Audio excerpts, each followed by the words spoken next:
In matters of the heart and love and romance and astrology, people often believe that if you take, if the woman has a sun sign and it matches the man's sun sign, then it is perfect harmony. In love astrology, that is actually the opposite. So sun to sun sign match is catastrophic.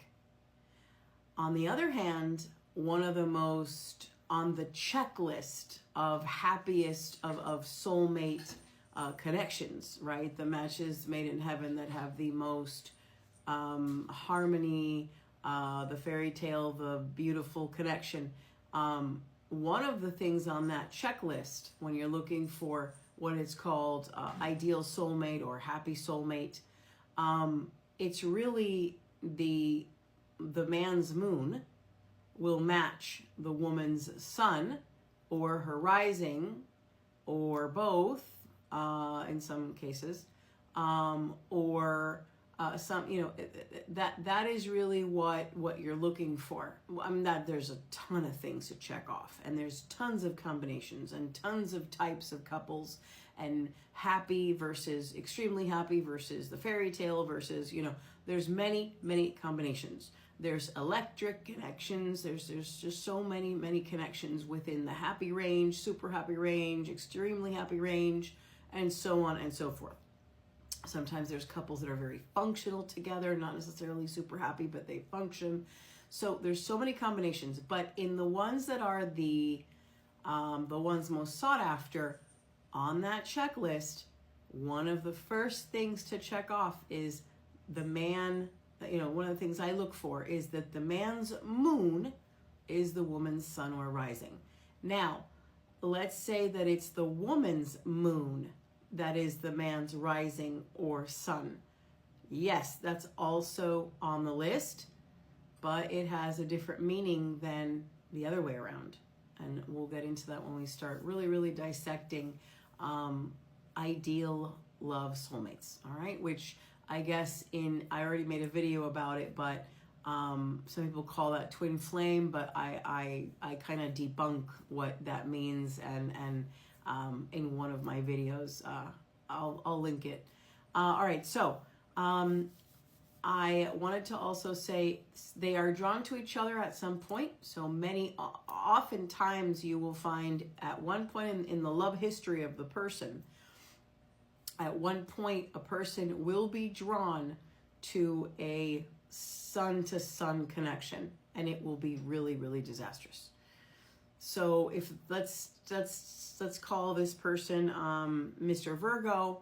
Mr. Virgo, let's say that he dates 7 women, and then the 8th woman he marries, right? And stays with in this scenario. Well, at one point, one of those 8 that there was, some kind of, feeling that he was drawn to, one of them would have been a Virgo.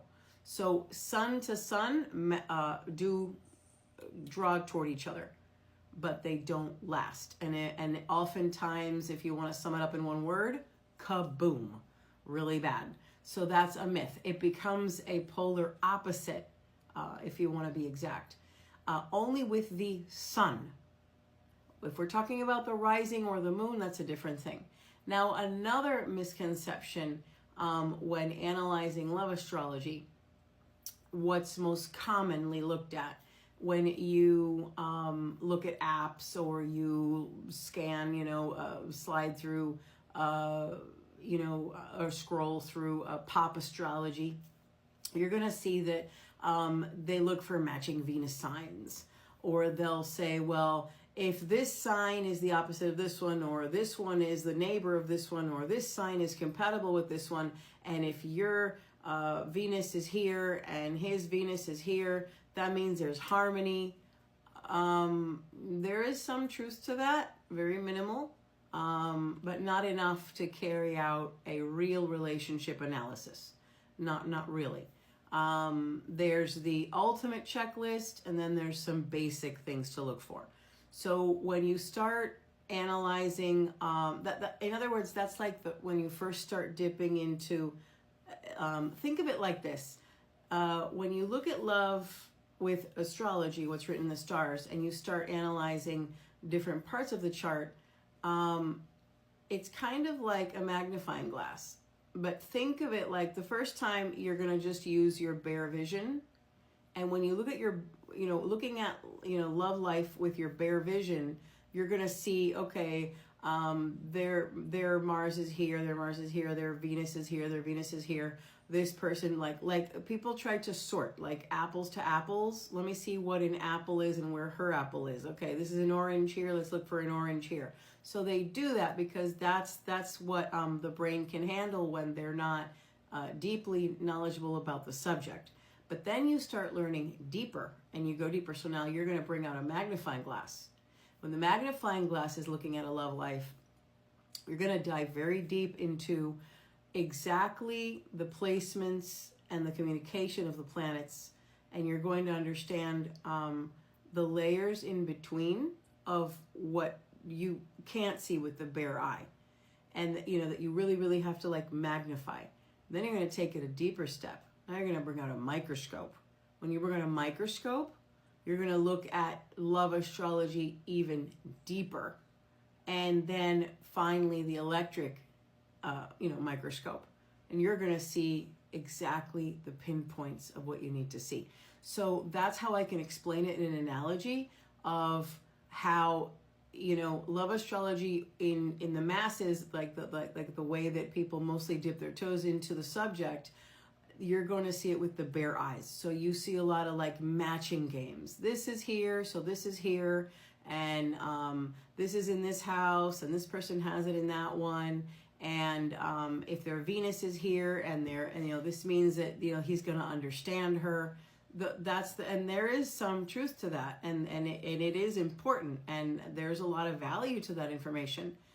But when a woman or a man is suffering in their love life, they want answers, they want a map, they really want to know under the veil what the hell is going on, what is this?